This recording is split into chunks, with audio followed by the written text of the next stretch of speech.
હાલોલમાં હઝરત બાદશાહ બાબાના 87મા ઉર્ષની ઉજવણી। હાલોલ નગરના પાવાગઢ રોડ પર આવેલ હઝરત બાદશાહ બાબાના 87મા ઉર્ષની ઉજવણી ધાર્મિક વાતાવરણમાં રંગેચંગે કરવામાં આવી, જેમાં ઉર્ષના પ્રથમ દિવસે હાલોલ નગરના કસ્બા હુસૈન ચોકમાંથી મુસ્લિમ સમાજના લોકો એકત્રિત થયા હતા અને સંદલ શરીફનું ભવ્ય જુલુસ નીકળ્યું હતું। આ જુલુસ નગરના વિવિધ વિસ્તારોમાં ફરી બાદશાહ બાબા દરગાહ ખાતે પહોંચ્યું।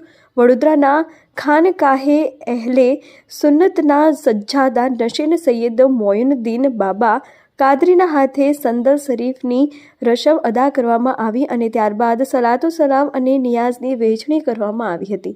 જુલુસમાં વિવિધ પ્રકારના શણગાર અને વાહન કલાત્મક દરગાહના રાજાઓએ ભારે આકર્ષણ જમાવ્યું।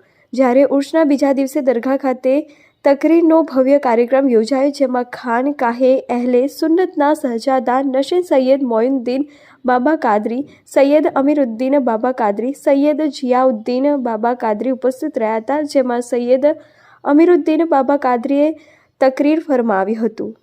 રિપોર્ટર ઇરફાન શેખ, હાલોલ।